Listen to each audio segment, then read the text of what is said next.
Qué bueno que están aquí.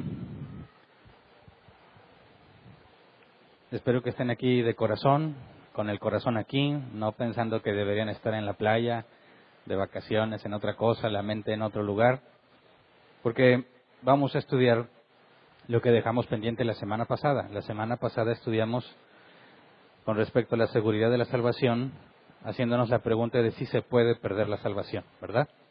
Y estuvimos analizando algunos pasajes que parecen indicar que se pierde y dejamos uno pendiente. Pero al hacernos la pregunta quisiera recordar brevemente, porque hoy estamos continuando con lo que vimos el domingo pasado.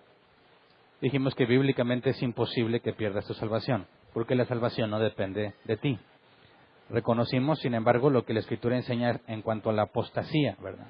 Apartarse de la fe. Dijimos que bíblicamente tenemos la evidencia y la afirmación de que un verdadero creyente, un verdadero hijo de Dios, puede caer en un pecado grave e incluso puede separarse de la fe temporalmente.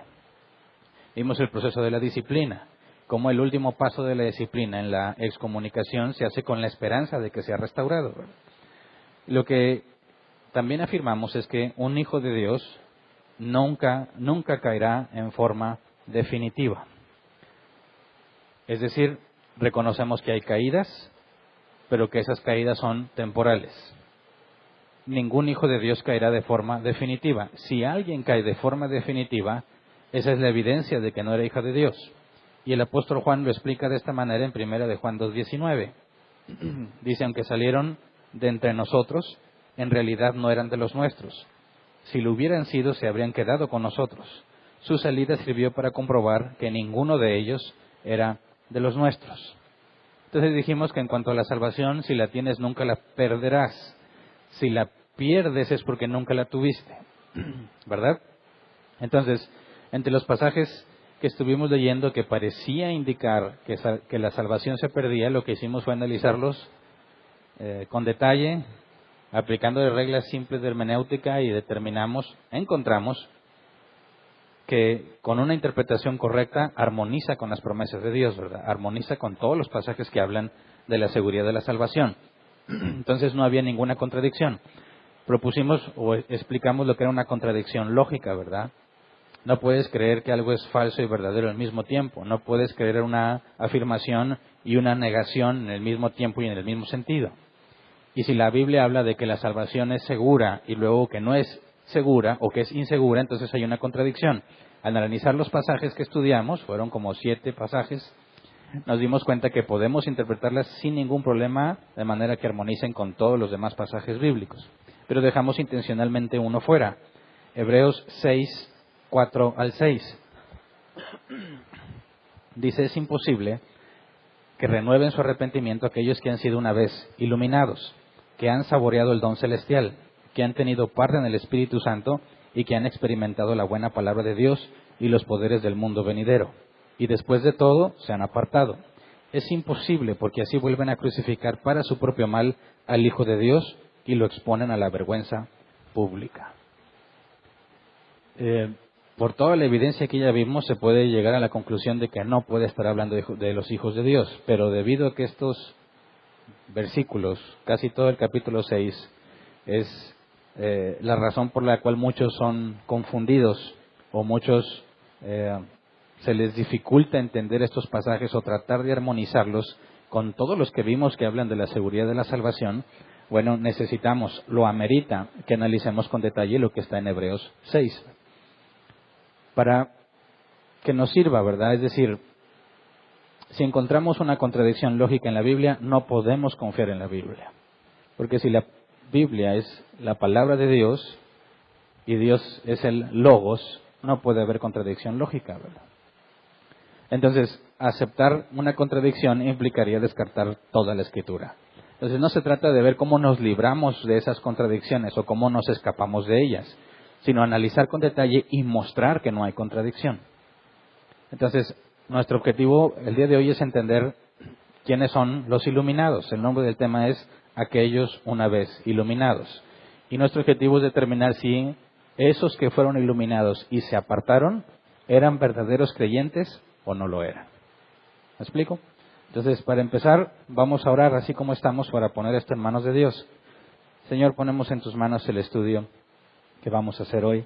Te pedimos que en tu misericordia nos guíes en tu palabra, nos muestres tu verdad y nos permitas llegar a conclusiones correctas, Señor.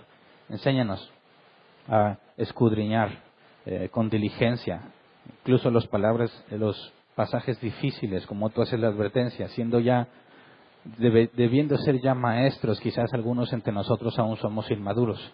Enséñanos, Señor, a madurar, a alcanzar la madurez de la cual habla la Escritura para distinguir entre lo bueno y lo malo partiendo de tu palabra. Nos ponemos en tus manos y te agradecemos de antemano. Amén. Entonces, ¿son creyentes o no aquellos una vez iluminados? Nos hace una descripción, nos da 4 características importantes. Nos dice, fueron una vez iluminados, saborearon el don celestial, han tenido parte en el Espíritu Santo y han experimentado la buena palabra de Dios y los poderes del mundo venidero. Esa última, aunque parecen 2, lo pongo como una sola y más adelante vemos por qué. Entonces son 4, o según si quieres separar la última, serían 5 características de los que fueron iluminados. Y nos dice que después de todo eso se apartaron y que es imposible que renueven su arrepentimiento. Entonces, la lectura de este pasaje lleva a entender algunos que eran personas que se salvaron, es decir, personas regeneradas. Esto indicaría que los iluminados eran personas que habían nacido de nuevo, que después se apartaron y ya no se pueden volver a arrepentir, lo que convertiría a esto en un pecado imperdonable, ¿verdad? Porque si alguien había sido cristiano y luego se aparta, es imposible que se arrepiente de nuevo, lo cual indicaría que el apartarse sería un pecado imperdonable, porque es imposible que vuelva a arrepentirse. Pero esto es muy distinto al pecado imperdonable que mencionó Jesús, ¿verdad? La blasfemia contra el Espíritu Santo.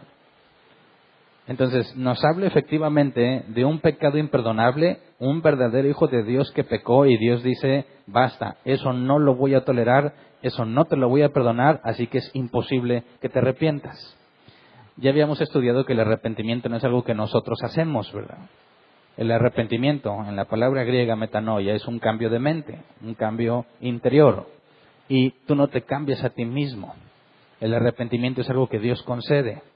Entonces, si estos es imposible que renueven su arrepentimiento, eso implicaría que Dios se los negaría. Jamás les daría el arrepentimiento. Personas a las cuales, en teoría, Dios llamó hijos, las regeneró. ¿Se acuerdan qué pasa en la regeneración? Recibes el Espíritu Santo, eres adoptado como hijo de Dios, eres uno en Cristo, fuiste convertido. Bueno, hipotéticamente este pasaje diría que a un individuo a quien Dios le dijo, hoy eres mi hijo, de acuerdo a la orden que di antes de la fundación del mundo, y luego diga, ¿sabes qué? Siempre no. Porque eso que hiciste, no te lo voy a perdonar. Tiene serias consecuencias, porque entonces cuando Jesús murió en la cruz y dijo, consumado es, resulta que no había sido consumado. No perdonó todos los pecados de todos los elegidos de Dios, sino que perdonó algunos pecados, porque si llegaras a hacer esto, si llegaras a nacer de nuevo y luego apartarte, no habría perdón, porque no se te concedería arrepentimiento. De manera que la obra de Cristo sería insuficiente. Así que pensar que efectivamente este pasaje habla de alguien que fue regenerado y después Dios lo desechó, genera errores graves en la doctrina fundamental. Para empezar, que el sacrificio de Cristo no sería suficiente, ¿verdad? Entonces, vamos a 2 de Corintios 1, 20 al 22, para recordar algo que habíamos visto. Dice, todas las promesas que ha hecho Dios son sí en Cristo. Así que por medio de Cristo respondemos amén para la gloria de Dios. Dios es el que nos mantiene firmes en Cristo, tanto a nosotros como a ustedes. Él nos ungió, nos selló como propiedad suya y puso su Espíritu en nuestro corazón como garantía de sus promesas. Entonces, según la Escritura, la promesa de Dios está garantizada, ¿verdad? Pero según Hebreos 6, 4 al 6, no hay garantía. Porque a pesar de que Dios te haya dado el Espíritu Santo como garantía de la promesa, podría quitártelo. Así que estamos hablando de la reputación de Dios, estamos hablando de Dios. Dios va a cumplir su promesa o la va a quebrantar. En eso se resume. Pero lo más grave es que si afirmamos que 2 Corintios 1, 20, 22 dice la verdad, que el Espíritu Santo es la garantía, pero afirmamos que Hebreos 6 también es verdad, tenemos una contradicción lógica. Entonces, estoy tratando de refrescar la contradicción o el tema de contradicción lógica que vimos el domingo pasado, ¿verdad? Para tenerlo en mente y analizar en contexto todo lo que está pasando, porque tú podrías pensar, bueno, hay una contradicción entre el autor de Hebreos, que no se sabe con certeza quién es, algunos piensan que es Pablo, otros no saben, yo no sé. Y 1 Corintios, donde es Pablo, 2 Corintios, donde Pablo es el autor, dices, bueno, se está contradiciendo el autor de los Hebreos contra Pablo. Pero ¿qué pasa si encontraras una contradicción en el mismo autor de los Hebreos? De hecho, en el mismo capítulo. Fíjate lo que dice en Hebreos 6, 13 al 20. Cuando Dios hizo su promesa a Abraham, como no tenía nadie superior por quien jurar, juró por sí mismo y dijo, te bendeciré en gran manera y multiplicaré tu descendencia. Y así, después de esperar con paciencia, Abraham recibió lo que se le había prometido. Los seres humanos juran por alguien superior a ellos mismos, y el juramento, al confirmar lo que se ha dicho, pone punto final a toda discusión. Por eso Dios, queriendo demostrar claramente a los herederos de la promesa que su propósito es inmutable, la confirmó con un juramento. Lo hizo así para que, mediante la promesa y el juramento, que son dos realidades inmutables en las cuales es imposible que Dios mienta, tengamos un estímulo poderoso, los que buscando refugio nos aferramos a la esperanza que está delante de nosotros. Tenemos como firme y segura ancla del alma una esperanza que penetra hasta detrás de la cortina del santuario, hasta donde Jesús el precursor entró por nosotros, llegando a ser sumo sacerdote para siempre, según el orden de Melquisedec. Entonces, aquí, en estos versos, 13 al 20, mismo capítulo 6, ¿de qué nos está hablando? De la firmeza garantizada de nuestra esperanza en Cristo. Hay dos confirmaciones, dos verdades inmutables, la promesa y el juramento. Es imposible que Dios mienta. Por consecuencia, esto debería ser suficiente para descartar que los iluminados sean cristianos. Porque si Dios juró a Abraham que serían benditas todas las naciones de la tierra, ¿eso de qué habla? De que por medio de su descendiente serían benditas las naciones de la tierra, por medio de Jesús habría salvación, antes de que esos descendientes nazcan, ¿verdad? De acuerdo a la elección y predestinación.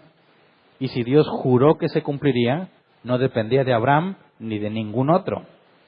Dios juró por sí mismo. Entonces es imposible que Dios mienta. Y si Dios prometió que terminará la obra que empezó y te dio su Espíritu Santo como garantía, es más que suficiente para descartar que una persona pueda perder su salvación.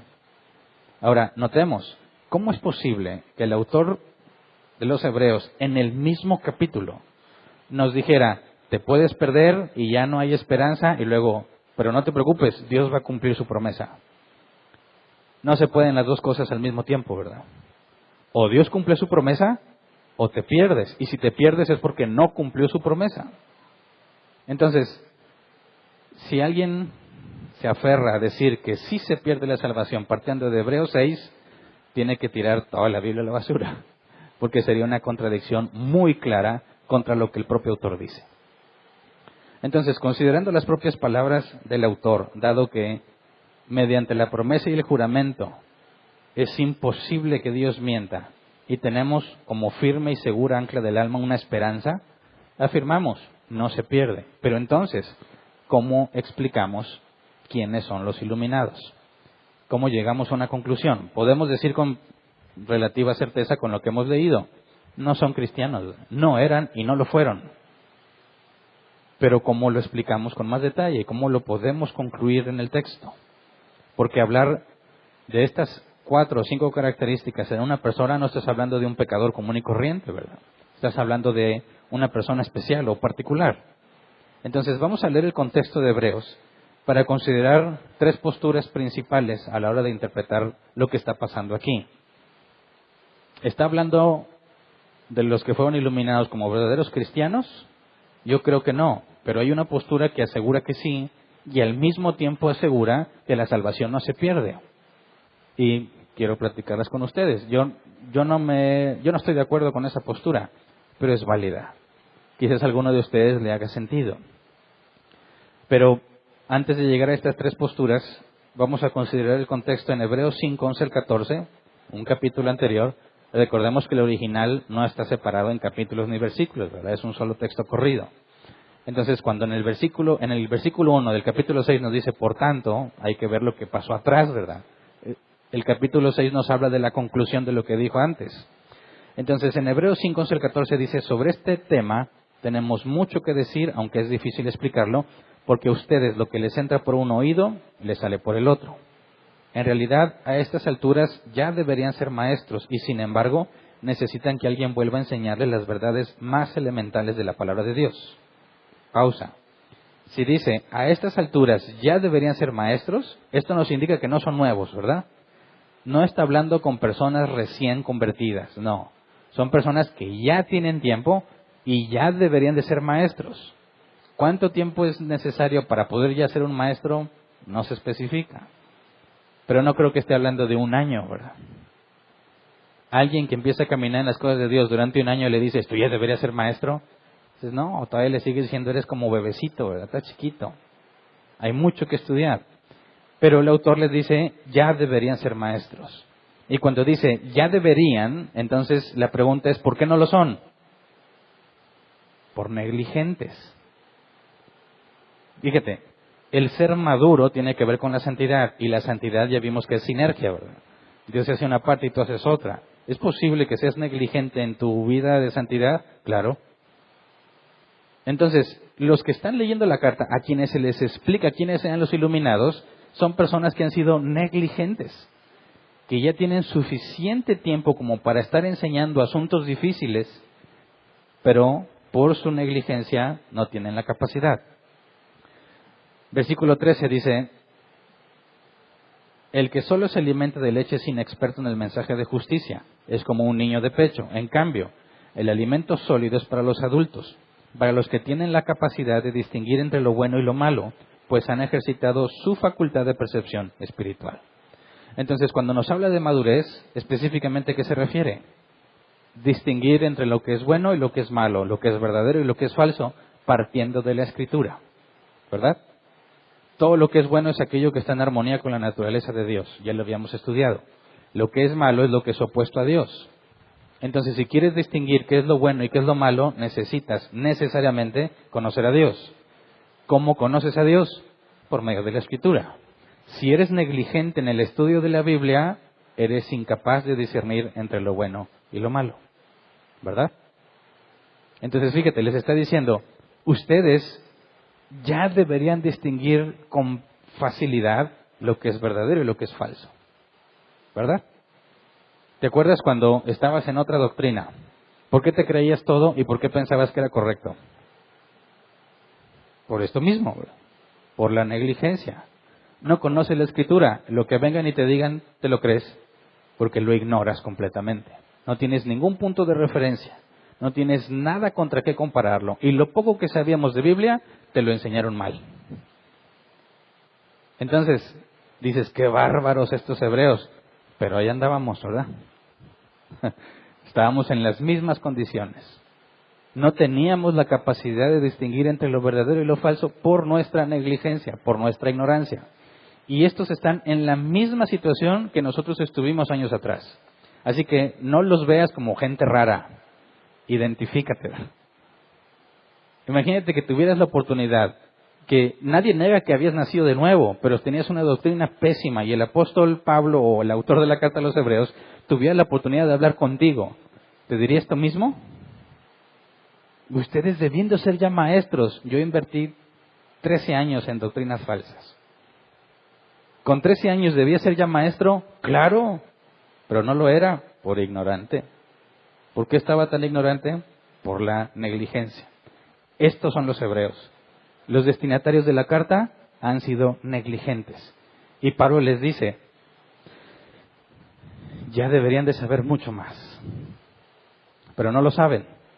Por eso, cuando vemos el siguiente capítulo, versículo 1 al 3, Hebreos 6, 1 al 3, dice, por eso, dejando a un lado las enseñanzas elementales acerca de Cristo, avancemos hacia la madurez. ¿Qué les está diciendo? Ustedes necesitan, dijo antes, que les recuerden lo más fundamental. Así que ya, maduren, avancen a la madurez. No está diciendo, yo ruego a Dios que los haga madurar. No, les dice a ellos, ustedes maduren ya. ¿Cómo le hacemos para madurar? Estudia. Si estudias, vas a empezar a conocer cada vez más cómo es Dios. Y si empiezas a conocer cada vez más a Dios, empiezas a reconocer lo bueno y lo malo. Porque lo bueno es aquello que está en armonía con la naturaleza divina. Lo malo es lo que es opuesto a Dios. ¿Quieres saber si una persona está haciendo las cosas bien o está haciendo las cosas mal? ¿En qué te basas? ¿En tu propia opinión? Eso es necedad. Pero si te basas en la Escritura, puedes determinar si está bien o si está mal. Entonces les dice, avancemos hacia la madurez. No volvamos a poner los fundamentos, tales como el arrepentimiento de las obras que conducen a la muerte, la fe en Dios, la instrucción sobre bautismos, la imposición de manos, la resurrección de los muertos y el juicio eterno. Así procederemos si Dios lo permite. Entonces está diciendo, mira, por favor, no volvamos a lo fundamental, pero está dispuesto a hacerlo si Dios lo permite. Entonces, ¿qué les está diciendo? Estás mal, estás muy mal, avanza la madurez. No quisiera que fuera necesario, pero si Dios lo permite, les volvemos a recordar los fundamentos. Y es importante porque lo que sigue no lo puede separar de este contexto, ¿verdad? Hebreos 6, 4 al 6, pero quisiera que por favor lo leamos en la Reina Valera 60, porque en este caso lo traduce literalmente lo que está en el original y la NBI cambia palabras importantes que nos ayudan a entender.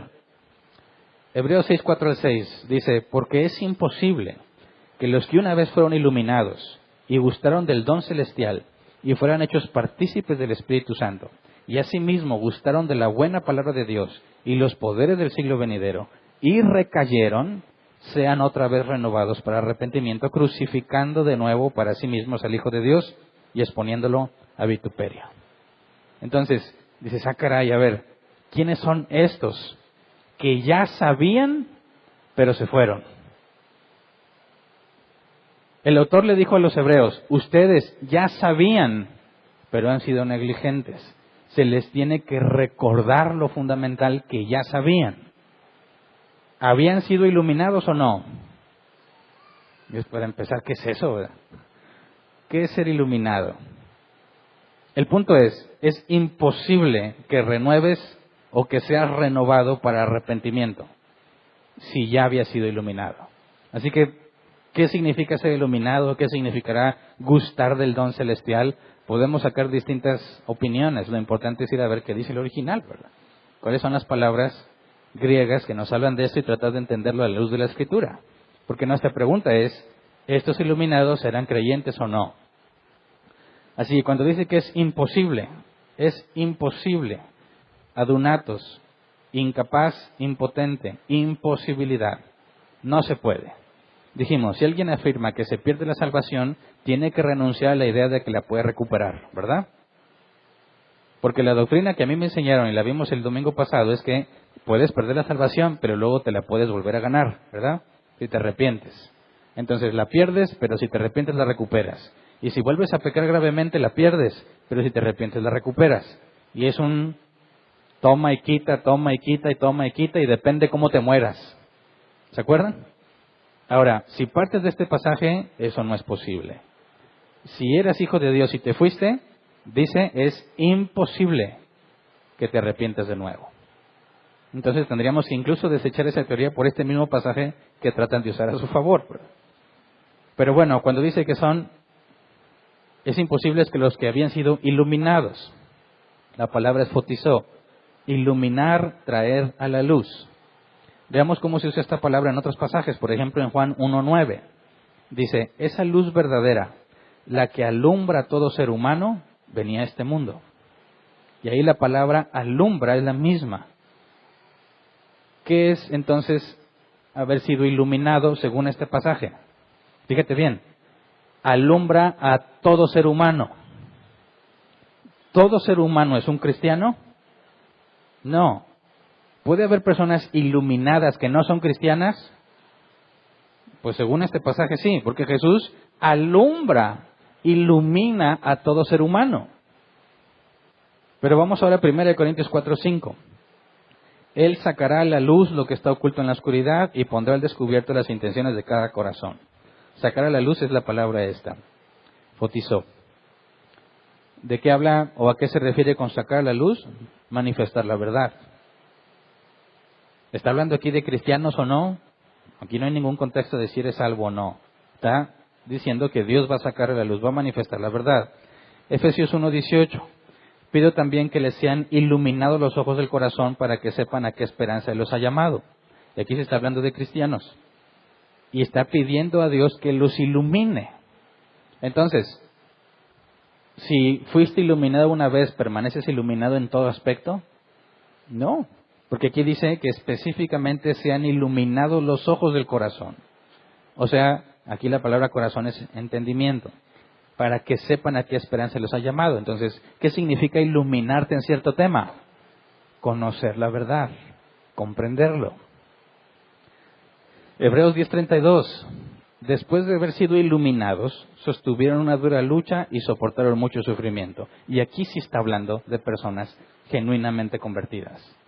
Y les dice que después de haber sido iluminados, sostuvieron una lucha y soportaron mucho sufrimiento. Aquí se está refiriendo a cristianos. Verdaderos cristianos que soportaron el sufrimiento.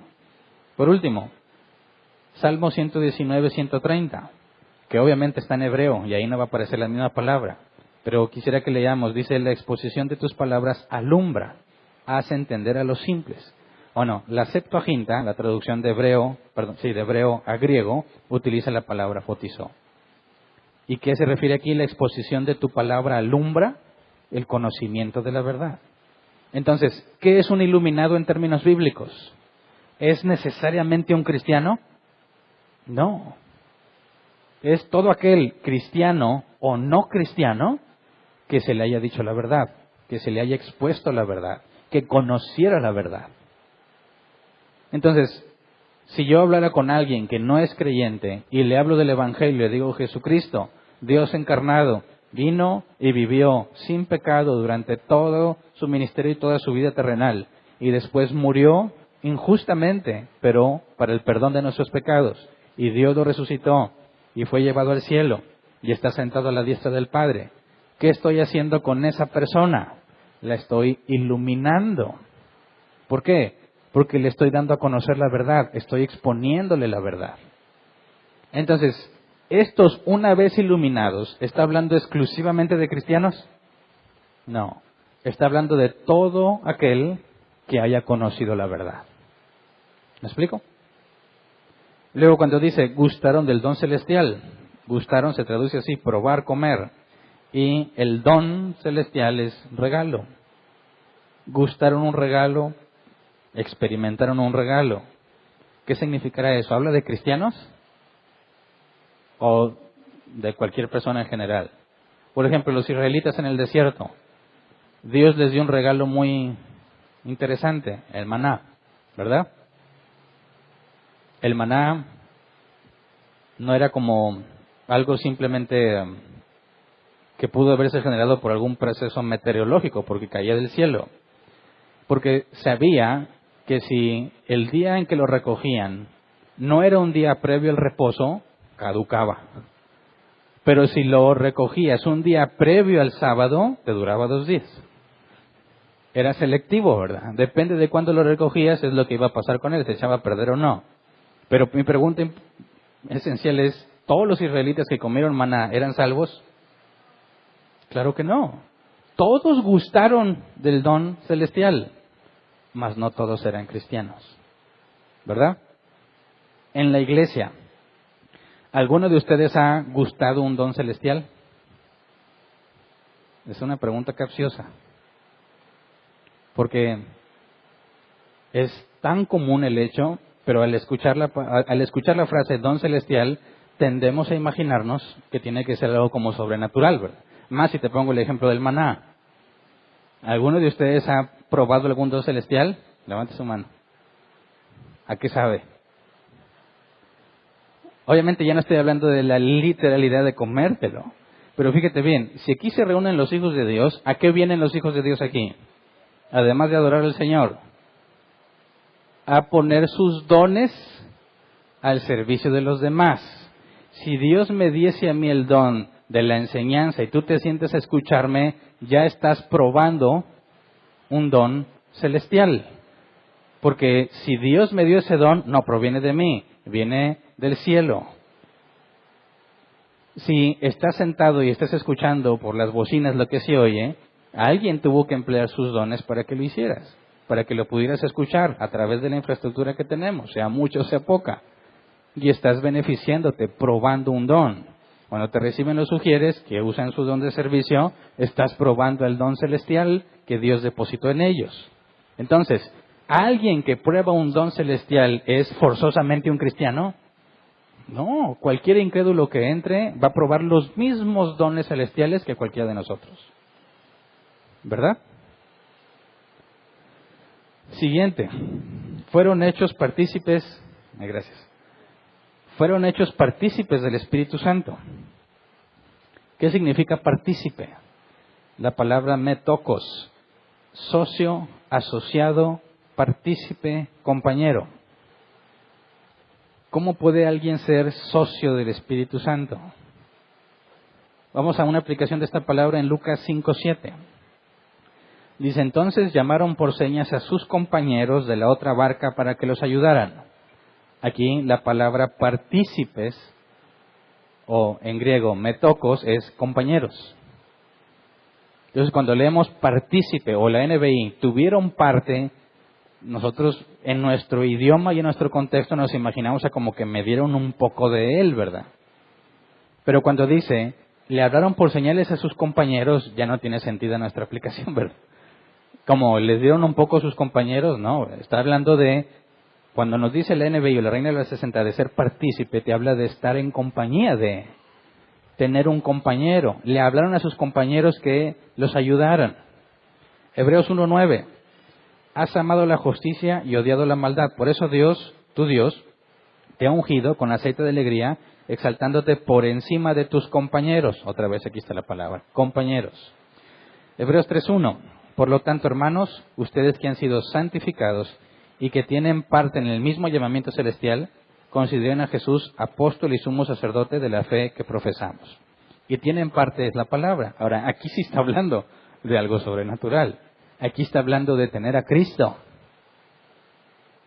Entonces, cuando habla de ser partícipes o de ser compañeros, ¿nos está hablando de algo que solo los cristianos pueden hacer o algo que cualquiera puede hacer?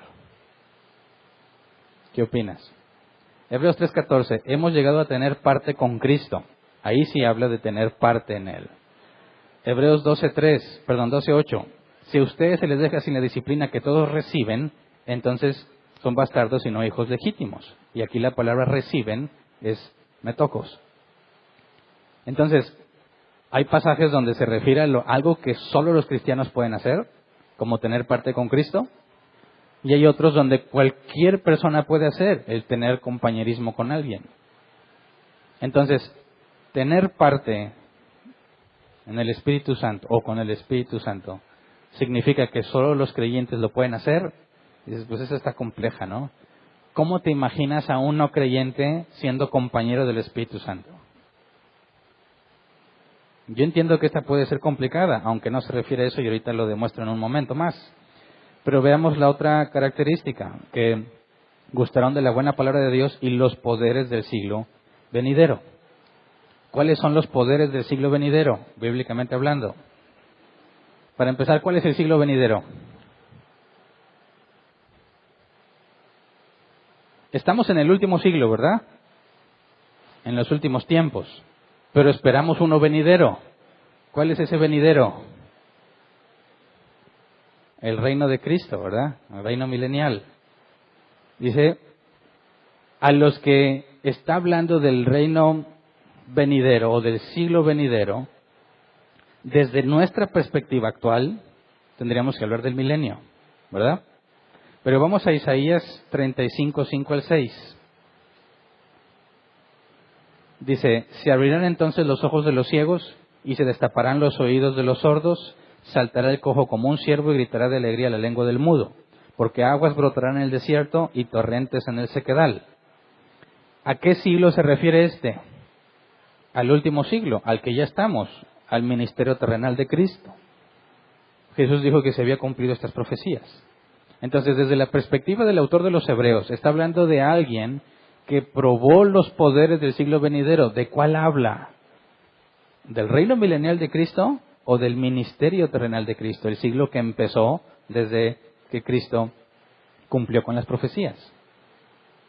Para empezar, no hay nada que indique que vamos a tener algunos poderes en el siglo venidero en el sentido de milagros, ¿verdad? Así que está hablando de los milagros que se experimentaron en la iglesia primitiva, el siglo venidero, considerando las profecías del Antiguo Testamento. Entonces, ¿quién puede experimentar los milagros o quién pudo haber experimentado esos milagros en la iglesia primitiva? ¿Los cristianos nada más o también los no cristianos? Por ejemplo, los 10 leprosos que fueron sanados, ¿cuántos fueron convertidos de los 10? Los 10 fueron sanados, pero ¿cuántos fueron convertidos? 1. ¿Probaron o experimentaron los poderes del siglo venidero? Sí. ¿Eran todos regenerados? No. Entonces, mi punto de mostrar aquí es que estas características no se refieren exclusivamente a los cristianos. También se refieren a los que no son cristianos y nunca lo han sido. Por las propias aplicaciones en la palabra. Dice, recayeron. Estos que hayan probado todas estas cosas, dice, y recayeron, es imposible que sean otra vez renovados para arrepentimiento. Y aquí la palabra arrepentimiento es metanoia, cambio de mentalidad. Sí está hablando del verdadero arrepentimiento de un cristiano. Y dice que es imposible que lo vuelvan a tener. Por último, una parte compleja, crucificando de nuevo para sí mismos al Hijo de Dios y exponiéndolo a vituperio. Es cómo podemos comprender el crucificar otra vez a Cristo, ¿a qué se refiere? Entonces, recapitulemos. ¿Qué significa que han sido una vez iluminados? Según las definiciones y la propia palabra y la aplicación, fueron expuestos a la verdad. ¿Qué significa que saborearon o gustaron el don celestial? Que lo han probado, lo han recibido, lo han experimentado algún don de Dios. ¿Han tenido parte en el Espíritu Santo? Bueno, que han estado el Espíritu Santo ha estado en ellos o han sido compañeros del Espíritu Santo. Las dos son posibilidades válidas. Y han experimentado la buena palabra de Dios y los poderes del mundo venidero, pues se refiere a los milagros específicos. Entonces, ¿estos son cristianos o no? Porque estos recayeron. Dices, lo primero que tenemos que asegurar es no necesariamente, ¿verdad? Por las propias definiciones, por las propias aplicaciones. Pero entonces, ¿cómo le damos sentido a estos pasajes? Ya vimos que es imposible que Dios no cumpla su promesa. Puede haber, y ya la mencioné, una postura que afirme ambas cosas. Que estos iluminados son cristianos, pero que no se pierden. Yo me sorprendí mucho cuando la encontré. Yo dije, no puede ser. Y ya cuando la entendí, dije, tiene sentido. No estoy de acuerdo. No me parece que satisface la explicación, pero es válido y se las quiero explicar. Algunos leyendo este pasaje consideran que es solo una advertencia a los hijos de Dios negligentes. ¿Por qué? Mira, estos destinatarios sabemos que son negligentes, ¿verdad?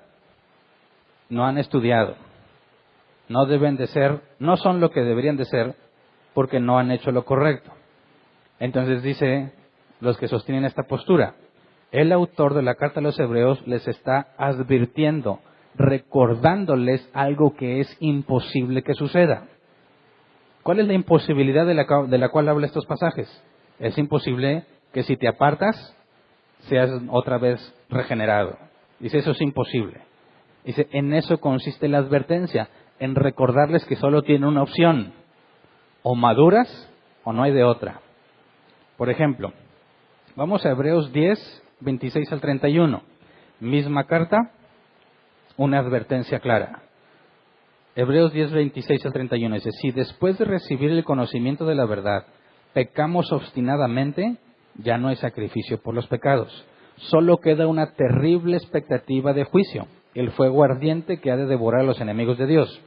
Cualquiera que rechazaba la ley de Moisés moría irremediablemente por el testimonio de 2 o 3 testigos.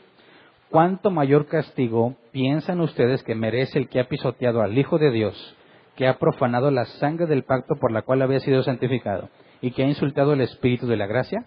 Pues conocemos al que dijo: mía es la venganza, yo pagaré, y también el Señor juzgará a su pueblo.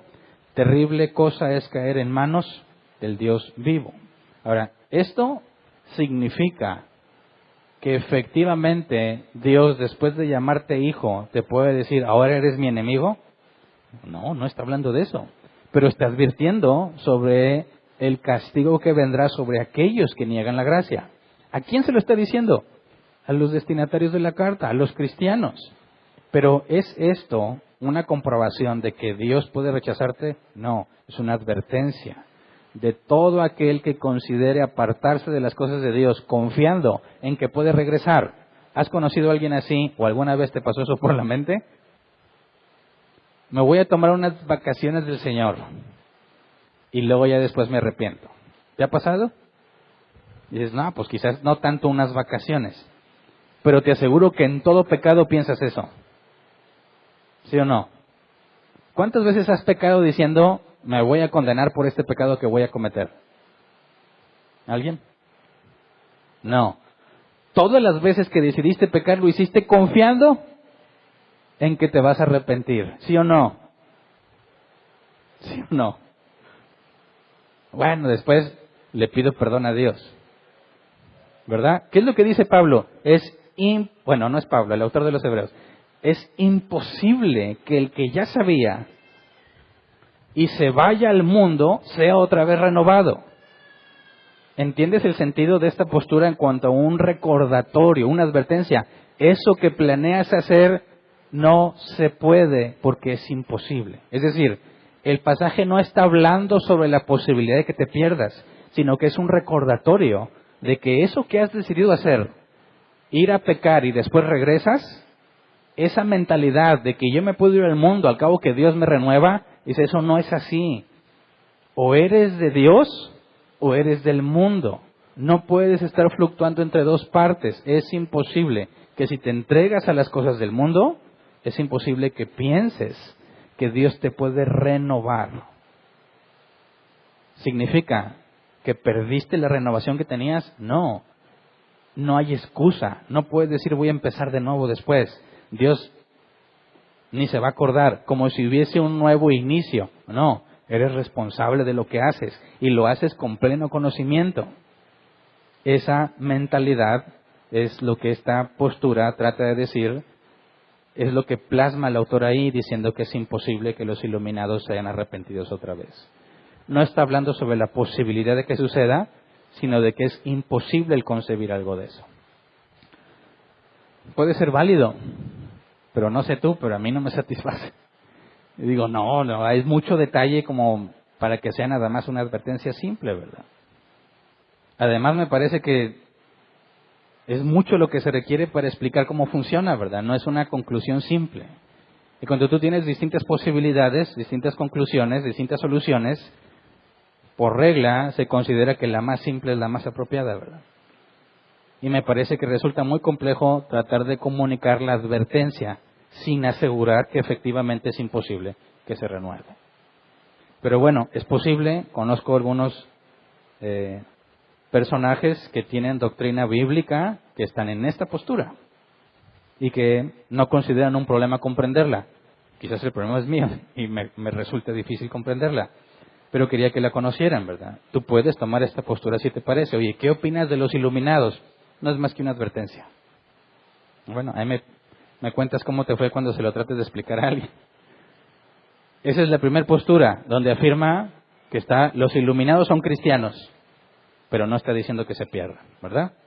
Ahora, vamos a otras dos que afirman que estos iluminados no son cristianos y no pueden ser cristianos. Una de ellas es que el autor de los Hebreos está corrigiendo una doctrina equivocada. Y para eso necesitamos conocer el contexto de la problemática que se enfrentaba en aquel entonces. Uno de los problemas principales es que los judaizantes estaban arrastrando a muchos. ¿Se acuerdan de los judaizantes? Bueno, hace mucho lo vimos. Un judaizante es aquel que siendo judío fue convertido al cristianismo, o al menos en teoría, y llegó a la conclusión de que tienes que guardar la ley para poder agradar a Dios y salvarte. Están muy de moda esos cristianos ahora entre nuestra cultura, ¿verdad? Todo lo quieren decir en hebreo. Ya no le dicen a Jesús, Jesús, le dicen Yeshua, Hamashiach. Y te apantallan porque no, que te empiecen a hablar en hebreo. Hay que volver a las raíces hebreas. No tienes ni tantito de hebreo, ¿verdad? No puede ser tu raíz. Pero consideran que tenemos que volver y tienen su shofar. Y tocan el shofar. ¿Por qué? Porque así se usaba. Y hay algunos que incluso se ponen el talid y hacen muchas cosas, quieren celebrar festividades judías, quieren hacer lo que los judíos hacían para tratar de agradar a Dios. Bueno, en la iglesia primitiva ese problema fue muy grave. Como había judíos convertidos al cristianismo, o al menos en teoría, empezaban a enseñar que tenían que guardar la ley de Moisés. Y lo estudiamos el conflicto que hubo, que llevó al concilio de Jerusalén, el primer concilio registrado en la Escritura, donde tuvieron que reunirse con los apóstoles y los ancianos en la iglesia de Jerusalén y determinar si los gentiles debían cumplir la ley o no. Bueno, esta postura de que se está refutando una doctrina equivocada parte del hecho de que había judaizantes en casi todas las iglesias y que se tenía que advertir en contra de ellos, manifestando el problema de esa postura. Sobre todo en el Nuevo Testamento, donde más se habla de este problema es en Gálatas. Vamos a Gálatas 3, 10 al 14. Gálatas 3, 10 al 14 dice: todos los que viven por las obras que demanda la ley están bajo maldición, porque está escrito: maldito sea quien no practique fielmente todo lo que está escrito en el libro de la ley. Ahora bien, es evidente que por la ley nadie es justificado delante de Dios, porque el justo vivirá por la fe. La ley no se basa en la fe, por el contrario, quien practique estas cosas vivirá por ellas. Cristo nos rescató de la maldición de la ley al hacerse maldición por nosotros, pues está escrito: maldito todo el que es colgado de un madero. Así sucedió para que por medio de Cristo Jesús la bendición prometida a Abraham llegara a las naciones y para que por la fe recibiéramos el Espíritu según la promesa. Ahora, el problema esencial consiste en eso. Fíjate la contradicción que todo judaizante enfrenta. Jesús murió en la cruz, ¿verdad? Los dirigentes judíos que pidieron que Jesús muriera consideraban que era justo, que Jesús merecía morir en la cruz, ¿verdad? Pero todo el que haya sido regenerado reconoce que el sacrificio en la cruz no es algo que Jesús merecía, sino algo que hizo por nosotros, ¿verdad? Entonces, ser cristiano, es decir, la cruz de Cristo era injusta para Él, necesaria para nosotros. ¿Me explico? El judaizante, que supuestamente se hizo cristiano, dice: soy cristiano, pero ese sacrificio que Jesús hizo a mí no me sirve. Yo tengo que guardar la ley. ¿Me entiendes? Ahora, ¿puede un cristiano rechazar el sacrificio expiatorio de Cristo? ¿Qué te hace cristiano? Aceptar ese sacrificio como propiciación para nuestros pecados. Entonces, lo que trata de mostrar el autor de la carta a los Hebreos dice: mira, fíjate bien la contradicción en la que llegan. Cualquiera que diga que es cristiano y que Jesús es su Señor, no puede al mismo tiempo despreciar el sacrificio en la cruz, ¿verdad? Porque es precisamente por ese sacrificio que mi deuda es cancelada. Entonces, cuando está hablando en la carta a los Hebreos y dice: es imposible, porque así vuelven a crucificar para su propio mal al Hijo de Dios y lo exponen a la vergüenza pública. ¿Qué significa esto? Y ahí está la clave. Si tú vienes al conocimiento de Cristo y obviamente tiene que ser lo básico y fundamental que todos saben, es que Cristo pagó por nuestros pecados, ¿verdad? Por los pecados de todos aquellos que Dios eligió. Y que por la vida perfecta de Él se imputa a mí la justicia de Cristo. Pero por su sacrificio mi deuda es cancelada. ¿Ok? ¿Sí se entiende eso? Ahora, ¿qué pasa si después dices, no, necesito guardar la fiesta de las enramadas, las primicias, los tabernáculos, etcétera, etcétera? ¿Qué significa entonces para ti que eres cristiano que digas, no, yo tengo que guardar la ley para poder agradar a Dios y para poder salvarme? Estás diciendo que el sacrificio que hizo Jesús, la muerte que padeció, no fue por ti. Porque según tú te vas a justificar por la ley. Entonces, si no fue por ti, Jesús murió justamente, merecía la crucifixión. Y eso es a lo que se refiere. Si tú dijiste que Cristo había pagado por ti, ¿verdad? Y luego dices que ya no, lo que estás haciendo es crucificarlo. Estás diciendo, Él se merece morir, porque a mí no me salva lo que Él hizo, yo tengo que obedecer la ley. Y a eso se refiere con crucificar de nuevo. Jesús ya fue crucificado una vez.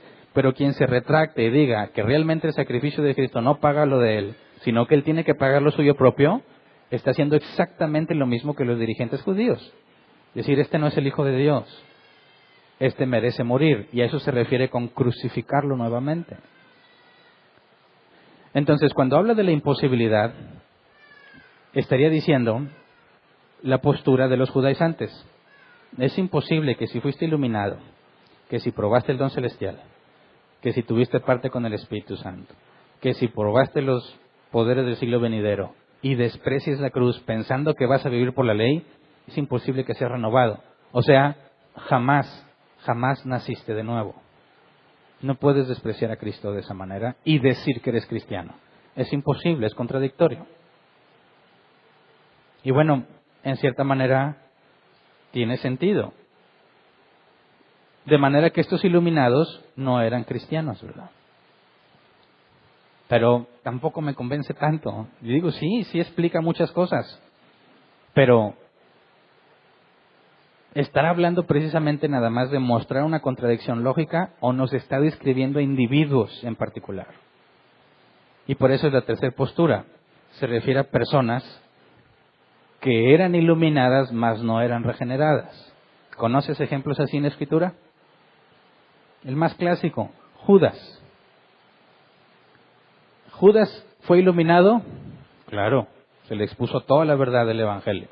Incluso cosas que ningún otro ser humano pudo escuchar. Cuando Jesús le dijo a sus discípulos, a ustedes se les ha concedido entender los misterios del reino. Porque la gente la hablaba en parábolas, pero solamente a su grupo les explicaba lo que significaba, y Judas ahí estaba. Así que fue más iluminado que cualquiera de los que estaban en aquella región, ¿verdad? ¿Probó algún don? ¿Se benefició por medio de algún don? Claro, podemos poner un ejemplo simple, la multiplicación de los panes. ¿Se benefició Judas? Sí. ¿Tuvo parte con el Espíritu Santo? ¿Fue compañero del Espíritu Santo en algún momento? Judas estaba en el grupo de los 12 que fue enviados a sanar enfermos, a resucitar muertos. Incluso recibió una autoridad para expulsar espíritus inmundos. ¿Judas participó de eso? Claro. ¿Fue usado por el Espíritu Santo? Claro. ¿Probó los poderes del siglo venidero? Él mismo los llevó a cabo. Ahora, ¿era cristiano? ¿Era regenerado o no?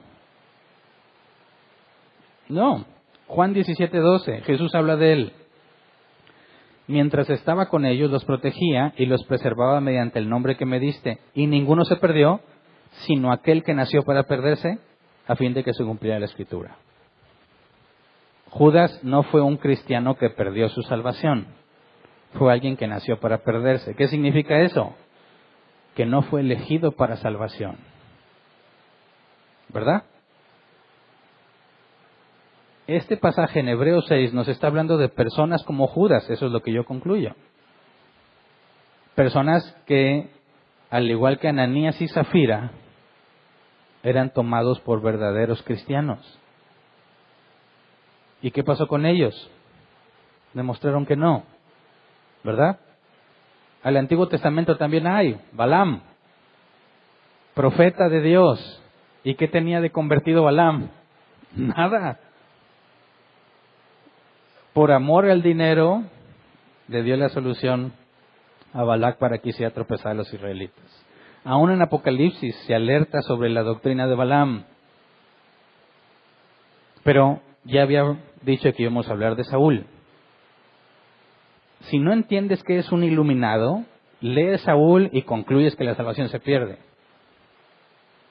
Mira, 1 Samuel 10, 6 al 9.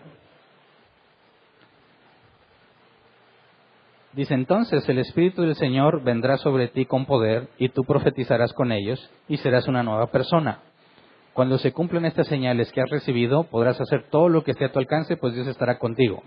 Baja luego a Gilgal antes que yo. Allí me reuniré contigo para ofrecer holocaustos y sacrificios de comunión, y cuando llegue te diré lo que tienes que hacer. Pero tú debes esperarme 7 días. Cuando Saúl se dio vuelta para alejarse de Samuel, Dios le cambió el corazón, y ese mismo día se cumplieron todas esas señales. Dios le cambió el corazón, hebreo, lev, mente, hombre interior, voluntad. Profetizó, el Espíritu vino sobre él y le cambió el corazón, ¿verdad? Dices, ¿ese es un cristiano o no? ¿Sí o no? Luego, 1 Samuel 15, 23. Digo, estoy sintetizando bastante toda la historia de Saúl, ¿verdad? Por cuestión de tiempo. Pero estos son los elementos fundamentales en su historia para poder llegar a una conclusión. Dice, la rebeldía es tan grave como la adivinación y la arrogancia como el pecado de la idolatría. Y como tú has rechazado la palabra del Señor, Él te ha rechazado como rey. Como rey, ¿verdad? Nada más. No como persona, como rey.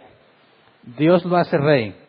Antes de hacerlo rey, le da el Espíritu Santo, profetiza y le cambia el corazón, ¿verdad? Después lo rechaza como rey. Y luego vamos a 1 Samuel 16, 14.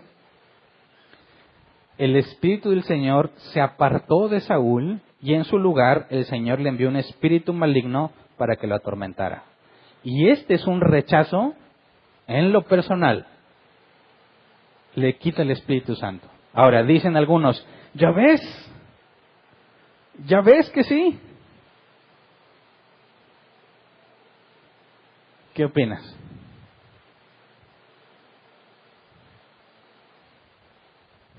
Oye, Hernán, hubieras empezado por ahí, ¿verdad? No, precisamente por eso lo dejé al final. Con toda la información que te di, tú debes poder decidir esto con tranquilidad. Es cierto que aquí tenemos la evidencia de un hombre que se le cambió el corazón, recibió el Espíritu Santo, incluso profetizó, y luego Dios le dijo, no, dame el Espíritu Santo de regreso. ¿Se puede o no se puede? A ver, ¿qué decía la Escritura? Que el Espíritu Santo es ¿qué? La garantía ¿de qué? De la promesa. Te da el Espíritu Santo como garantía el depósito de que va a liquidar lo demás. ¿Por qué a Saúl se le quitó ese depósito? ¿O no era un depósito? ¿Qué opinas? Tienes 2 opciones nada más. Bueno, creo que se reduce a una nada más. Tienes que tirar la Biblia si esto es cierto. ¿Verdad? Porque si la Biblia dice que el Espíritu es la garantía y a Saúl se lo quitó, entonces es una mentira. ¿Verdad? Entonces, o algo estamos entendiendo mal, o echamos la Biblia a la basura. Yo sé que nadie se va a atrever a decir que quiere echar la Biblia a la basura. Pero entonces, ¿qué está pasando aquí? Bueno, a ver, ¿es posible que el Espíritu Santo esté en alguien y que no sea para salvación de él? El hecho de que el Espíritu Santo esté en él. ¿Es posible o no? ¿Sí o no? Que el Espíritu Santo lo haya tomado para hacer algunas actividades y después lo deje. ¿Es posible o no? ¿Cómo le hizo Judas para hacer milagros? Ahora, vamos a Hebreos. Fíjate, Hebreos nos da la respuesta clara. Hebreos 12, 7 al 10. Lo que soportan es para su disciplina, pues Dios los está tratando como a hijos. ¿Qué hijo hay a quien el padre no disciplina? Si a ustedes se les deja sin la disciplina que todos reciben, entonces son bastardos y no hijos legítimos. Después de todo, aunque nuestros padres humanos nos disciplinaban, los respetábamos. ¿No hemos de someternos con mayor razón al Padre de los Espíritus para que vivamos? En efecto, nuestros padres nos disciplinaban por un breve tiempo, como mejor les parecía, pero Dios lo hace para nuestro bien, a fin de que participemos de su santidad. Saúl pecó, ¿y Dios qué hizo con él? Lo desechó. O sea, si él fuese hijo, ¿qué hubiera recibido de parte de Dios? Disciplina. El autor de los Hebreos dice, porque lo hace para nuestro bien, a fin de que participemos de su santidad. ¿Qué pasa cuando un hijo de Dios peca y cae? ¿Dios lo rechaza y le dice, dame mi Espíritu Santo? No, porque si es hijo, lo disciplina. ¿Verdad? Saúl era hijo. Dice, pues entonces, ¿por qué le cambió el corazón? Bueno, ¿qué significa cambiar el corazón? ¿Fue Saúl distinto? Necesitamos analizar con más detalle, pero fíjate bien. Antes de que lo nombraran rey, en ese mero día, ¿dónde estaba Saúl? ¿Quién se acuerda? Tenía que presentarse para ungirlo rey delante de todos. Llegó la hora y no estaba, y no llegaba, y no llegaba, y se empezaron a preocupar, y Samuel dice, ¿qué onda con Saúl? Y va y le pregunta a Dios, ¿qué le pasó a Saúl? Y Dios le dice, está escondido allá atrás. Y van y ahí lo encuentran. Ah, caray, lo descubrieron. Y lo hacen rey. Pero ¿cómo era él? Después como rey se anduvo en las guerras y en todos lados y se le subió de más, ¿verdad? Cuando fue desechado, ¿por qué fue desechado? Cuando le dice que la desobediencia o la arrogancia es como la idolatría. Samuel le dijo, no ofrezcas ningún sacrificio hasta que yo llegue. Estaba toda la gente reunida esperando a Samuel. Samuel se tardó y empezaron a presionar a Saúl. Oye, ya. De una vez, hombre, ¿qué diferencia hay que lo hagas tú? Tú eres el rey. Ah, ok, le hizo caso a la gente, ofreció el sacrificio. Y cuando llega Samuel, le dice, desobedeció. Pero sí cambió, ¿verdad? Pero ¿qué evidencia dio en sus frutos? ¿El hecho de que Dios haya hecho un cambio en tu manera de pensar significa que eres salvo? ¿Que Dios haya usado a alguien en un periodo de tiempo particular y luego lo deje, significa que es salvo? ¿Qué hizo Dios con el faraón en el Éxodo? Cuando dice que Dios endureció el corazón de faraón, ya dentro de poco lo analizaremos en el estudio de los miércoles. Faraón dijo, los voy a dejar ir, pero Dios endureció el corazón de faraón para que no los dejara ir. Y oye, pues si ya los está dejando ir, ¿por qué Dios hace que faraón no lo deje ir? ¿Por qué le cambia su manera de pensar? ¿Porque lo hizo nacer de nuevo? No. Porque lo regresó a su condición original. Más adelante vamos a estudiar con más detalle. Pero el punto clave es que si tú eres hijo de Dios, si alguien es hijo de Dios y te equivocas, ¿qué va a hacer Dios contigo? Te va a disciplinar. Si no te disciplina, no eres su hijo. El autor de los Hebreos lo comenta. ¿Saúl fue disciplinado? No. Romanos 1. Por cuanto no quisieron tener en cuenta a Dios, los entregó a sus propios razonamientos depravados. ¿Qué fue lo que hizo Dios con el rey Saúl? Por cuanto no quiso tener en cuenta a Dios, lo entregó a sus propios razonamientos depravados. Entonces, ¿quiénes son los iluminados? Personas como Saúl, personas como Judas, Ananías, Zafira, Balaam. Entre nosotros hemos tenido personas iluminadas que después confiesan que no son cristianos. ¿Parecían cristianos? Sí. ¿Hablaban como cristianos? Sí. ¿Se portaban como cristianos? Aquí, sí. Pero llevaban una doble vida. ¿Verdad? Entonces, aquellos que fueron una vez iluminados no son cristianos. No pudieron haberlo sido, porque si no Dios sería un mentiroso. Si tú te apartas, ¿qué va a hacer Dios contigo? Si eres su hijo, te va a disciplinar y te vas a reincorporar. Y cuando vuelvas a caer, ¿qué va a hacer Dios contigo? Te va a disciplinar y te va a levantar. ¿Cuántas veces? Oye, es que caí. ¿Y? ¿Perdiste tu salvación? No, soy un hijo. Dios me va a disciplinar. No se dice fácil, o sea, se dice fácil, pero es muy difícil que Dios te discipline. Ahora, ¿pudiera ser que Dios te quiere disciplinar y no pueda? Dios es omnipotente, no hay nada que no pueda hacer, ¿verdad? Si Él te quiere corregir, ¿lo logrará? Dices, Dios, es que no puedo cambiar. Ni siquiera tú me puedes cambiar. No, es que Él no ha trabajado en ti. Cuando cambie en ti, cuando trabaja en ti, te va a cambiar totalmente. Entonces, esto nos lleva al siguiente punto en el tema, la perseverancia de los santos. Por eso Samuel lo dejé al último. Él no perseveró. Judas tampoco perseveró. No continuó. Fueron entregados a sus propios pensamientos. ¿Qué hace que tú continúes? ¿Eres mejor que Judas? ¿Eres mejor que el rey Saúl? No es algo que tú haces. Es algo que Dios hace. ¿Me explico? Entonces, hasta aquí.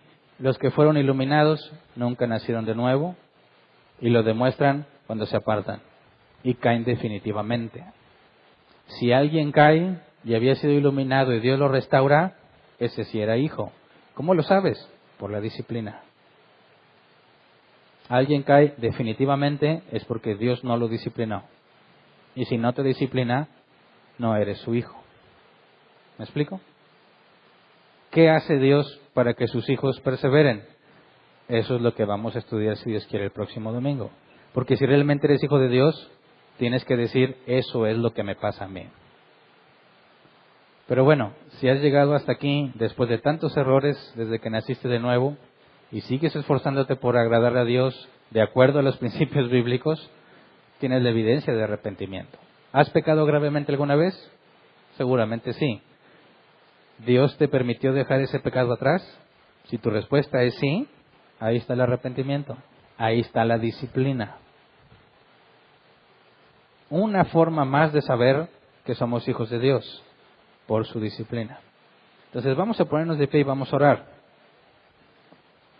¿Cuál postura de las tres te gusta más? ¿Cuál crees que te explica mejor el problema? Eso queda a tu criterio. Las tres son válidas. Lo que sí no puedes decir es que sí se pierde la salvación. Entonces tira la Biblia a la basura si vas a decir eso. Pero si estamos de acuerdo en que no se pierde, hay tres opciones. Quizás hay más, pero me parece que estas son las principales. No hay ningún problema en cuál te parezca más razonable a ti. La advertencia, el exponer una contradicción en la doctrina de los judaizantes, o literalmente estar hablando de personas que parecían cristianas pero que no lo eran. Yo me inclino más por la tercera. Respeto cualquiera que tenga las otras dos. Por lo pronto, espero que la información que estemos analizando no te lleve a concluir que tú eres mejor que los demás, a pensar que tú estás aquí porque tú has hecho lo bueno, o a pensar que tú tienes alguna especie de poder especial que te hace poder arrepentirte tú mismo. Cualquiera que entiende lo pecadores que somos y el hecho de que aún estemos buscando a Dios, tiene que reconocer, sin duda alguna, que no es Él. Cuando hablamos de perseverancia de los santos, se va a aclarar que no es algo que el santo hace. Es algo que Dios hace en sus santos. Así que en todos tiene que haber humildad. Mientras más entiendes esto, más humilde debes ser. Cuando alguien más cae, no te puedes jactar de su caída, porque entiendes que Dios tiene poder para restaurarlo, así como tiene poder para restaurarte a ti. Cuando un hermano en Cristo cae, nunca será motivo de alegría. Claro que nos va a dar tristeza, pero tampoco lo desechamos porque cayó, porque Dios tiene poder para transformarlo. Y si tú caíste vergonzosamente, Dios no te ha desechado si eres su hijo. Tiene poder para transformarte. Es imposible para nosotros cambiar, pero para Él es posible. El arrepentimiento no es algo que tú logras, es algo que Dios te concede. Y muchas veces te lo concede hasta que le suplicas con todas tus fuerzas. No te lo concede porque ya dejaste de hacerlo. Eso es contradictorio. Dejas de hacerlo porque te lo concedió. Dejar ese pecado que te hace caer no consiste en la cantidad de esfuerzo que pones en no caer, sino en el firme y continuo deseo y súplica a Dios porque te cambie. ¿Me explico? El problema está en ti, dentro de ti. Esta carne no la puedes dominar completamente. Necesitas que Dios te cambie. Así que tienes que rogarle todos los días: Dios, líbrame de mí mismo. Líbrame de mis propios pensamientos. Pon tus pensamientos en mí. Líbrame de mis propias conclusiones, porque siempre me convenzo que no es tan grave pecar. Dame tu perspectiva. Permíteme verme como tú me ves. Permíteme ver el pecado como tú lo ves. Dame el arrepentimiento que necesito. Y ahí está la clave. Lo estudiaremos con más detalle, pero muchos de ustedes, yo esperaría que todos tengan la experiencia de haber intentado con todas sus fuerzas cambiar y no poder. Si ya pasaste por ahí, queda claro que es Dios quien lo hace. Si no has pasado por ahí, vas a decir: me voy a esforzar más para la próxima. Vas a caer y vas a decir: ahora me voy a esforzar más. Y así, y nunca vas a dejar de caer en lo mismo, en lo mismo, en lo mismo, hasta que llegue el punto en que le digas: Dios, no puedo, ya no sé qué hacer. Ese es el punto al que todos debemos llegar, en que digas: no puedo, porque el poder de Dios se perfecciona en tu debilidad. Yo espero, y es mi oración continua a Dios, pero sé que no es algo que necesariamente vaya a pasar de forma constante. Yo espero que no haya iluminados entre nosotros que no son regenerados.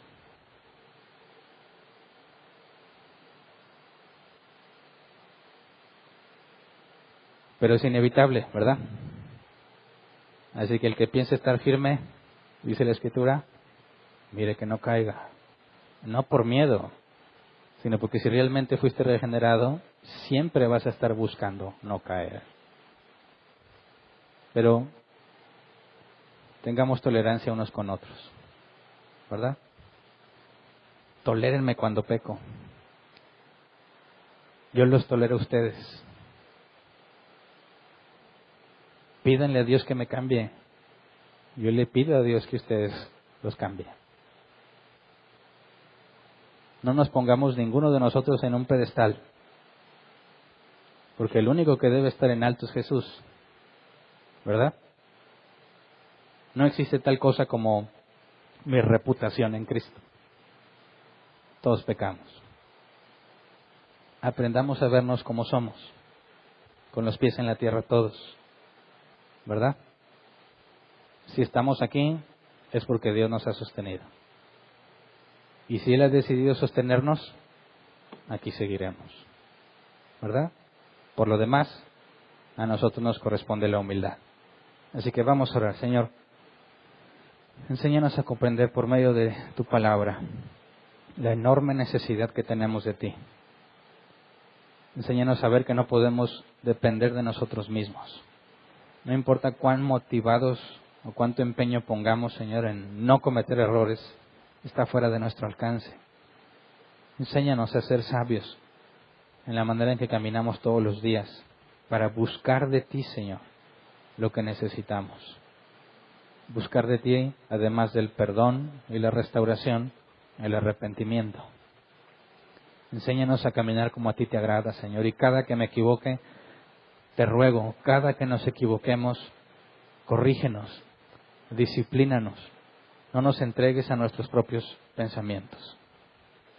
A pesar de que estemos totalmente seguros de que estamos haciendo lo correcto, no nos dejes hacerlo si no lo es, Señor. No nos dejes engañados. Te ruego que entre nosotros no haya ninguno que se sienta oveja cuando no lo es. Pero sea tu voluntad, Señor. Que ninguno de nosotros pueda convencerse a sí mismo que a pesar de su vida de pecado realmente es un hijo de Dios. Te ruego por los que son solamente iluminados, Señor, si es que los hay entre nosotros. Te ruego porque yo no sé cuáles son tus planes para ellos, Señor, pero yo sé que tú tienes poder para transformarlos. Si alguno entre nosotros vino forzado o obligado, Señor, obra en ellos según tu voluntad, para que vengan por voluntad propia. Si alguno entre nosotros piensa que es cristiano y no lo es, ten misericordia de su vida, Señor. De acuerdo a tu propósito y a tu voluntad, permítele ver con claridad, Señor. Ilumina sus ojos, su entendimiento, para que entienda su situación, para que no lleve una doble vida, para que sea congruente dentro y fuera de la iglesia, Señor, para que pueda ver verdaderamente, Señor, lo que tu palabra enseña, partiendo de quien verdaderamente es. Que ninguno de nosotros se jacte o trate de gloriarse por las cosas que le has permitido hacer. Si tú nos has usado, Señor, que quede claro que fuiste tú, que somos simples vasos de barro con un tesoro adentro, Señor. Pero nosotros seguimos siendo de barro. Y ninguno de nosotros se engrandezca a sí mismo porque ha perseverado, Señor. Que ninguno de nosotros vea con desprecio a los que caen. Que ninguno se sienta bien porque se ha mantenido firme comparándose con sus hermanos. No, Señor. Que todos podamos acudir humillados a ti todos los días, reconociendo, Señor, que sin ti somos nada, que si tú nos entregaras a nuestros propios deseos, pereceríamos de inmediato, Señor. Enséñanos a guardar con paciencia tu venida, no solamente anhelando ese día, sino aprovechando bien los días que nos has dado. Enséñanos a hacer lo que nos corresponde el día de hoy, agradarte y glorificar tu nombre en todo lo que podamos el día de hoy, Señor, porque sabemos que mañana tus misericordias serán nuevas. Enséñanos a vivir cada día de manera que terminemos con la conciencia limpia, sabiendo que aunque no somos perfectos, Señor, tú lo eres. Y es tu justicia puesta a nuestra cuenta la que nos justifica. Así que enséñanos a caminar, Señor, en gratitud, sobre todo a caminar en humildad. Gracias por todo lo que nos has dado y nos darás. Amén.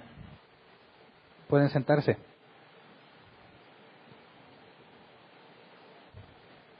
Sección de preguntas. Tenemos 15 minutos para responder. Preguntas relativas al tema. Gracias. Preguntas relativas al tema. Si te interesa hacer un comentario o lo que sea, por favor, guárdalo al final. Te puedes acercar y comentármelo. Aprovechemos este tiempo porque últimamente me he enterado de que hay preguntas en línea que se quedan sin responder. Y lamentablemente son personas que con horarios muy distintos a los nuestros que no nos pueden acompañar en las sesiones de los jueves. Entonces, pensemos también en ellos, ¿verdad? Donde expon tu pregunta de la manera más concisa y clara posible para poder atender a todos los que tengan dudas aquí y alcancemos también a ver a los que están en línea. Así que si tienes una pregunta, por favor levanta tu mano y te llevan el micrófono. ¿Alguien?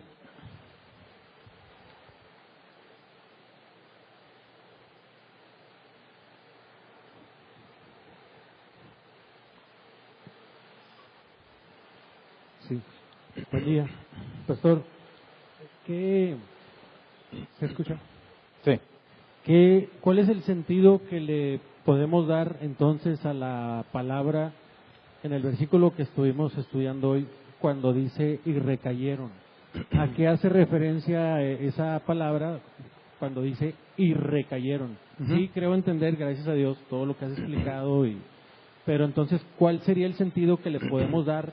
Porque a simple vista dices tú, recayeron es, bueno, pues estaban en un lugar y recayeron. Entonces mi pregunta es esa, ¿cuál es el sentido que le deberíamos dar con más sabiduría a la parte donde dice y recayeron? En la otra parte creo no tener problema porque conecto la parte donde dice es imposible con que otra vez sean renovados para arrepentimiento. O sea, ahí no tiene mucha ciencia. Él mismo está diciendo, es imposible, es imposible. Mi duda es en la parte donde dice y recayeron. Okay. ¿A qué hará referencia esa palabra? Bueno, parte de esto. Cuando alguien no es cristiano, pero convence a todos de que es cristiano, ¿cuáles son los factores que te llevan a convencerte? Imagínate que alguien tenía la vida de cualquier incrédulo basado en satisfacer sus propios deseos. Y luego viene la iglesia, es esa semilla que brota pero no tiene profundidad, no tiene raíz. Obviamente hubo un cambio en cómo vivía, ¿verdad? Ahora habla como cristiano, dejó muchas cosas atrás. Cuando habla de recaer, se refiere a que regresó a hacer lo que antes hacía. Ya con la parábola del sembrador ya quedó respondido. Gracias. Okay. ¿Alguien más?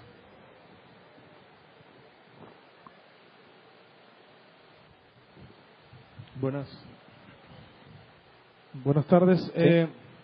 Mi pregunta va, por ejemplo, en 1 Corintios 2:14 dice Pablo que el hombre natural no percibe las cosas del Espíritu, pero pareciera que estos iluminados sí entienden las cosas del Espíritu.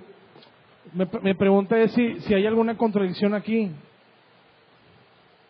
No, mira, una cosa es entender y otra cosa es tener congruencia con lo que entiendes. Por ejemplo, fariseos, maestros de la ley, entendían bastantes cosas, pero ¿cómo eran sus acciones? Cuando Jesús les dice son sepulcros blanqueados, está hablando del contraste de lo que ves por fuera y lo que realmente hay adentro. Y de ellos dijo, hagan lo que les dicen, mas no hagan lo que ellos hacen. Entonces, tenían la capacidad de intelectualmente entender muchas cosas de la Escritura, pero no eran congruentes en sus acciones. Por eso Jesús dijo que al árbol lo conoces por sus frutos. Quien realmente está discerniendo lo que el Espíritu dice es porque hay un cambio radical, una regeneración, y hay congruencia entre lo que hace y lo que sabe. Pero hay personas que saben mucho, pero no tienen la capacidad de vivirlo. Bueno, es que mi pregunta es porque Pablo dice, no percibe las cosas que son del Espíritu porque para él son locuras. O sea, por ejemplo, cuando tú conversas con alguien que no cree en Dios, literalmente se le hace una locura creer en Dios. No, o sea, no existe, es absurdo, ¿no? Sin embargo, para ti no, o sea, ¿cómo? No es posible. No es posible que Dios no exista. Entonces, una persona iluminada es una persona natural, que solo tiene información, pero que no entiende, o sí entiende. Puede entender muchas cosas, pero acuérdate de la parábola del sembrador. Cree por algún tiempo y luego se aparta. En algún momento dice la recibe con gozo, pero como quiera vuelve a la misma situación, considera que es locura el cristianismo. Eso es lo que hace que se aparte, ¿verdad? Una cosa es que tú recibas con gozo y Dios te permita comprender cosas, pero todos los que se han apartado definitivamente porque no eran nacidos de nuevo, llegan al punto en que lo consideran locura, ¿verdad? Entonces, el hecho de que para el gentil o el natural todo es locura el mensaje, no significa que la primera vez que se lo diga lo va a tachar como locura. Pero en algún momento de su vida va a llegar a la conclusión de que es una locura. Eso es lo que hace que se aparten, ¿verdad? Por ejemplo, a lo mejor pudo haber sido motivado por el emocionalismo, que se emocionó en el ambiente de que una campaña... O simplemente le dijeron cosas que le llevan a concluir que todo va a ir bien, que sus problemas se van a arreglar, y lo recibe con gozo y cambia y todo, pero su motivación no es Dios, sino recibir el milagro que está esperando. Cuando no lo recibe, dice, no, todo esto es una locura, esto no funciona, y lo dejan. Gracias. ¿Alguien más? ¿Había otra mano acá? Acá en la orilla. Gracias.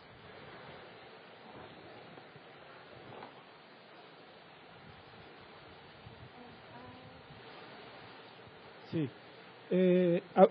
Viendo también el punto de los iluminados, podríamos, en el versículo donde aquellos que van con Jesús y les dice, Señor, en tu nombre echamos fuera demonios, hicimos milagros, y Él les dice, apártense de mí, hacedores de maldad.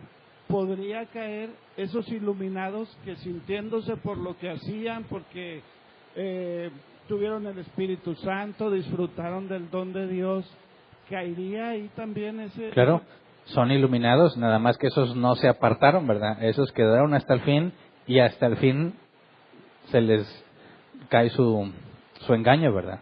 Entonces, estamos hablando de los que apostataban, ¿verdad? De los que en vida física se fueron, pero esos que mencionas también son iluminados que tristemente se dan cuenta hasta el final. ¿Alguien más? ¿Acá? Ya. Ya está el micrófono. A lo largo de los estudios hemos hablado de salvos que no lo saben y salvos que lo saben. En el caso de los salvos que no lo saben o que no tienen la certeza, ¿es exclusivamente por falta de madurez, por falta de conocimiento de la palabra, o puede haber otra causa o que no sea su momento nada más? Ok, ahí lo vimos en dos partes. Los que no han madurado y los que han vivido desde que nacieron su vida cristiana y no pueden determinar un antes o un después, ¿verdad? Porque para ellos vivir la vida cristiana es lo normal. Entonces, no es porque no sean maduros, sino porque en ellos no encuentran un antes o un después. Pero los demás, exclusivamente, si yo estoy aquí en la iglesia y no tengo la certeza, mi única causa sería por falta de compromiso y falta de estudio en la palabra para poder alcanzar esa certeza. O quizás certeza. Tiempo nada más, porque quizás te has estado esforzando, pero no has llegado todavía al punto en que Dios te haga entender. Es decir, lo que el proceso natural nos dice es que cuando apenas estás empezando, pues concluyes que en cierta manera hay algo que tú hiciste, todavía no te conoces bien tú ni conoces bien a Dios, y con la mejor de las intenciones tratas de mantenerte bien porque no sabes. Hasta donde tu entendimiento llega no ves que no eres tú. Se requieren experiencias, dificultades, tropiezos, caídas, y empiezas a comprender, y es cuando Dios te revela. Pero lo que la Biblia dice es que todos debemos esforzarnos por asegurarnos del llamado. No a todos nos va a tomar el mismo tiempo, pero sí corresponde nuestra responsabilidad esforzarte para llegar a hacerlo. Gracias. ¿Acá había otra mano levantada?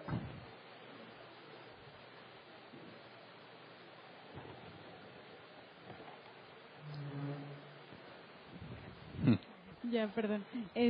Me causó un poquito de confusión lo que le explicaste ahorita al hermano del pasaje donde dices que, o sea, sí son iluminados las personas que perseveraron, porque yo había entendido que una evidencia de que es un verdadero creyente es alguien que persevera hasta el final. Entonces ahorita me causa pues duda lo que hiciste ese comentario, porque estás hablando de que ellos perseveraron hasta el final. Entonces a mí lo que me preocupa es de mí, ¿no? O sea, entonces, ¿cómo podría garantizar que de verdad yo tuve un nuevo nacimiento y no que soy una iluminada? Si estás hablando de que perseveraron y si estás hablando de que son partícipes del Espíritu Santo, entonces pues ya no me siento tan segura yo de mi salvación, ¿no? Entonces es que el punto está en entender que es perseverar. Perseverar no es mantenerte en un mismo lugar. Perseverar tiene que ver con crecer en santidad. Porque imagínate, caes y Dios te restaura.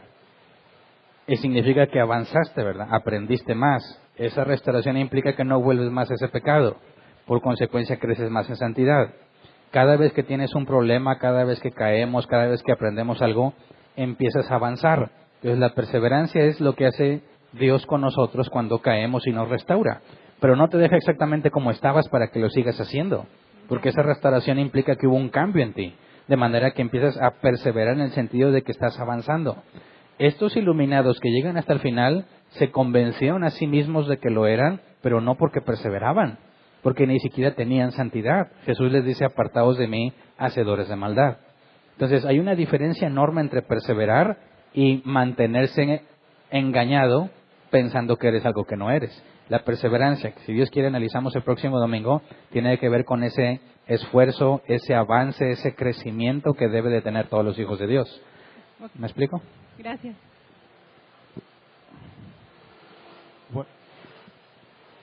Buenos días, pastor.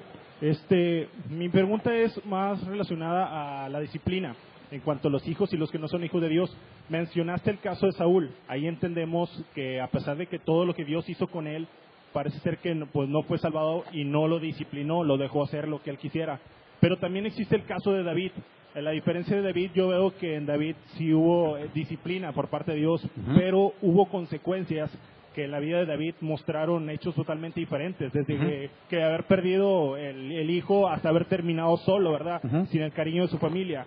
Esto significa que probablemente hay consecuencias negativas que pueden pasar en tu vida, y que a lo largo de tu vida jamás se van a arreglar y terminas de una manera, pero no por eso significa que no sea parte de la disciplina que Dios ha tenido en ti, y por lo tanto sigue siendo salvo. Sí, es decir, el hecho de que Dios te perdone no necesariamente elimina la consecuencia. Puede haber situaciones en las que Dios en su misericordia incluso elimine algunas consecuencias, pero si lo analizas con detalle y hablamos de disciplina, no podría ser disciplinado si las consecuencias se eliminan, porque jamás aprenderías, ¿verdad? Entonces, sí hay cosas graves que hemos hecho que quizás el daño debe haber sido mucho mayor de lo que Dios permitió. Por ejemplo, manejar en un estado no ebrio, porque somos cristianos, ¿verdad? Pero imagínate, estás demasiado agotado, no puedes mantenerte despierto y decides manejar. Quizás lo que correspondía es que causabas un accidente grave. Imagínate que chocaste, pero Dios en su misericordia dejó que chocaras contra un poste y no contra otro carro, ¿verdad? Es decir, pudo haber sido muy grave la consecuencia de lo que hiciste. Y Dios en su misericordia puede limitarla de manera que el daño es para ti. Vas a tener la consecuencia de las pérdidas materiales por lo que le hiciste al carro y lo que tienes que pagar, pero no son las que quizás pudieron haber sido si hubieras atropellado a alguien. Pero si tú pensaras que Dios va a eliminar las consecuencias porque me perdonó, estás eliminando la disciplina. Okay. Gracias. ¿Alguien más? ¿No? ¿En línea? ¿Sí hay una en línea?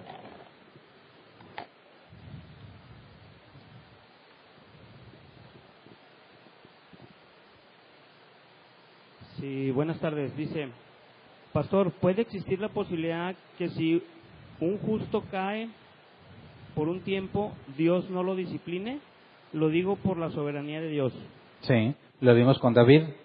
Dijimos, en un cálculo ahí estimado, al menos 9 meses, David permaneció en rebeldía hasta que Dios le envió el profeta Natán, que lo confrontó y Dios le permitió entender o reconocer su pecado.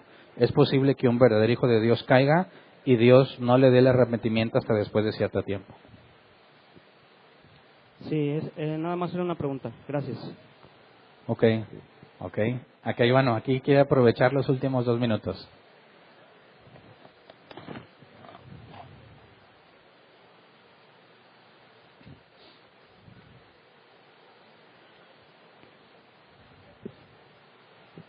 Sí, pastor, de hecho no es una pregunta del tema, por eso me esperé al último.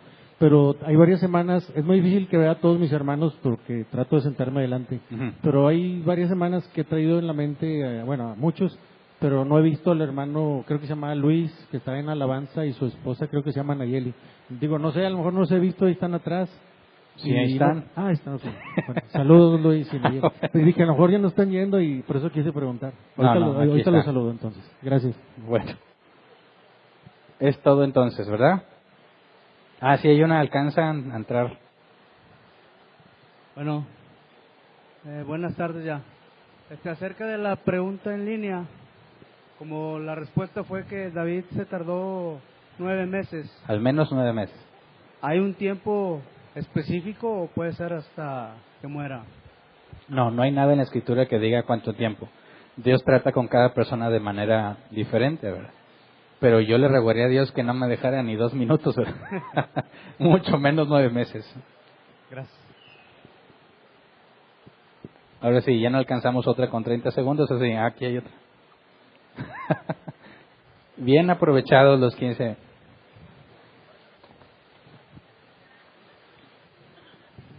Buenas tardes. Y la persona que se es regenerado y cae y va a ser restaurado y va a ser disciplinado, ¿qué diferencia hay contra aquel que cayó como el perro que vuelve al vómito? Lo que hablábamos la semana pasada. O sea, si la persona regenerada puede caer como el perro que vuelve al vómito, o ya no. ¿Puede caer como qué, perdón? Como el perro que vuelve al vómito. No, es que una cosa, hacemos distinción entre alguien que vuelve al mundo y alguien que peca haciendo lo que el mundo hace. Es decir, Si la gente acostumbra a mentir y tú mientes, estás haciendo algo que el mundo hace. Pero eso no significa que ahora vives de esa manera. El perro que vuelve al vómito no puede ser nada más un tropiezo, sino que lo usábamos no el hecho de que vuelva, sino que siempre fue perro. ¿Sí me explico? O sea, no era el hecho de que él quiera comerse el vómito, no, sino que nunca fue oveja. El perro vuelve a su vómito, es que parecía oveja, pero terminó revelando que realmente siempre fue perro, volviendo a lo que antes hacía. ¿Sí me explico? Sí, y el que es oveja, pues va a regresar al camino de Dios para ser regenerado. Sí, si eres oveja, o sea, ¿quién dijo? Creo que Spurgeon, las ovejas se revuelcan en el lodo en algunas ocasiones, pero los cerdos son los que se deleitan en eso. Gracias. Y qué fea comparación, ¿verdad? Pero bueno. Es todo, pues. Despedimos la transmisión en línea. Gracias. Ahora sí hubo tiempo para que participaran. Nomás había una pregunta. Espero que nos acompañen en la siguiente reunión. Estamos estudiando Éxodo los miércoles. Y si Dios quiere, el próximo domingo continuamos con fundamentos. Muchas gracias por acompañarnos.